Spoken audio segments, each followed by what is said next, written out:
마태복음 4장 4절 말씀입니다. 우리 함께 봉독합니다.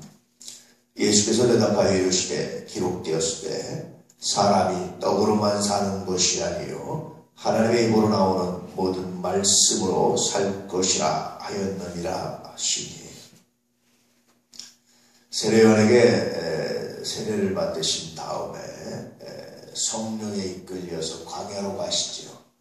광야로 가신 목적은 시험을 받기 위해서 가셨습니다. 테스트를 당하기 위해서, 혹은 또 사단의 유혹이라는 그 시험을 먼저 건너시기 위해서 광야로 가셨어요. 40일 동안 밤낮을 줄이셨다, 금식하셨다, 그렇게 말씀하시죠. 보통 유대인들의 금식은 낮 동안입니다. 아침 6시부터 저녁 6시까지. 그래서 이제 그들은 저녁 일과 끝난 다음에 식사를 하고 뭐 이렇게 하는데요. 예수님의 금식은 그렇게 낮 동안만의 금식이 아니라 밤도, 그러니까 온전한 금식을 40일 동안 금식을 하셨어요. 그렇게 낮과 밤을 금식하신 예수님. 그 예수님 앞에 사단이 나타나서 한 유혹이 뭐냐면 돌덩이를 떡이 되게 하라는 거였어요. 그러니까 40일 밤낮으로 기도할 때는 사단이 나타나질 않았어요. 시험하지 않았습니다. 그러니까 사람이 참 재밌는 게요. 시험의 때입니다. 그 시험의 때가 언제냐면 끝냈을 때예요. 성공했을 때예요. 완성했을 때예요. 나름대로 뭔가 이루었을 때입니다. 그때가 시험의 때입니다.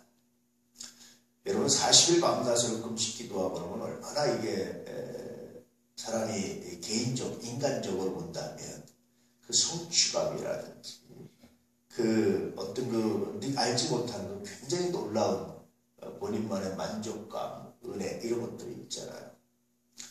또 우리가 보편적으로 40일 금식 기도했다고 그러면 뭔가 이렇게 하나님께 능력을 받은 듯한 뭐 그런 여러 가지 생각이 들잖아요. 배도 고프지만.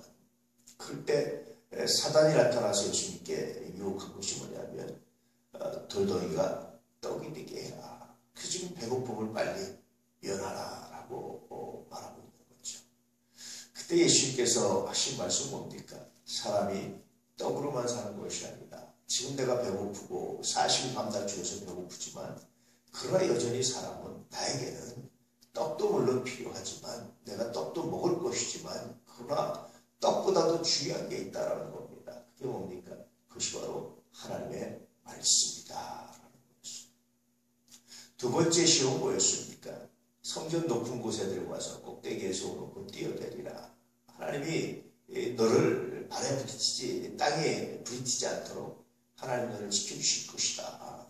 라고 이야기를 하죠.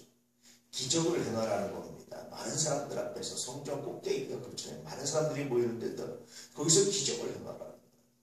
대신 대답이 뭐였습니까? 주의 하나님을 시험하지 말라 했습니다.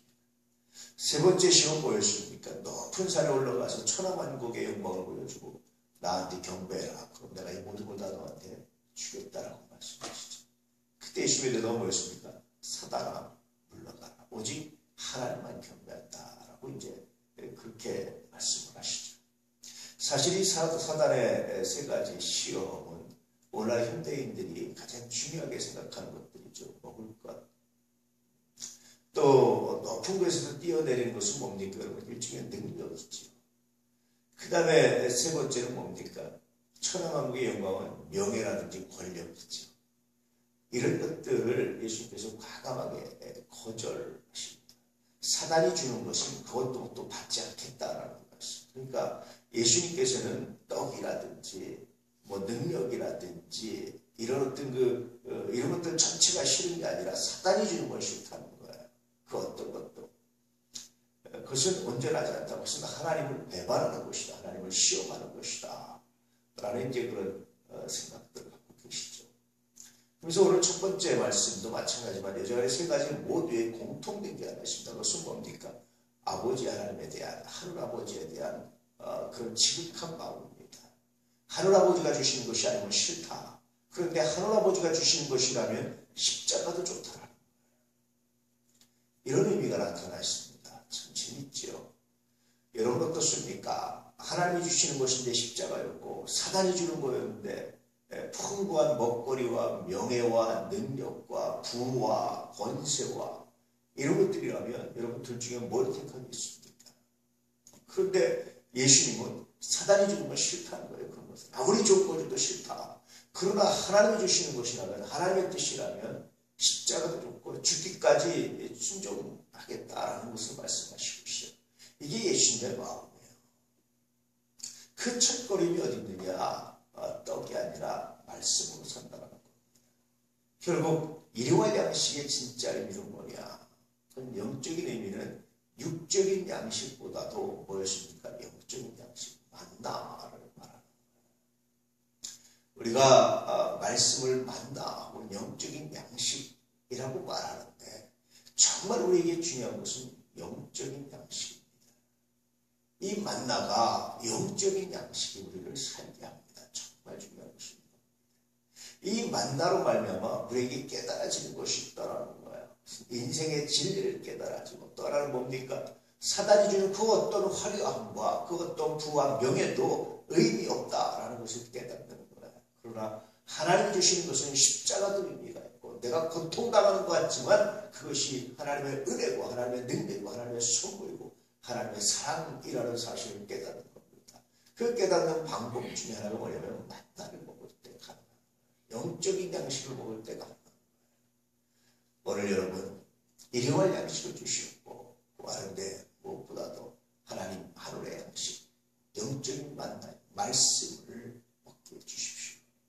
나에게 육신의 양식도 물론 생명을 유지하는 데 필요합니다. 그러나 나에게 더 중요한 것은 영적인 양식입니다. 이 고백을 가지고 이 믿음을 가지고 영적인 양식을 얻어가는 이 고백을 가지고 이 믿음을 가지고 하나님의 말씀을 사랑하는 그 말씀이 나의 삶에 내가 분노했을 때 내가 화났을 때 내가 수치를 당할 때 내가 성공했을 때 내가 뭔가 이루었을 때 내 감정이 상했을 때 내 감정대로가 아니라 하나님 그 말씀대로 순종하기 원합니다. 이런 고백 이런 은혜, 이런 능력을 가지고 살아갈 수 있기를 주의 이름으로 축복합니다. 그 말씀이 능력입니다. 그 말씀이 은혜입니다.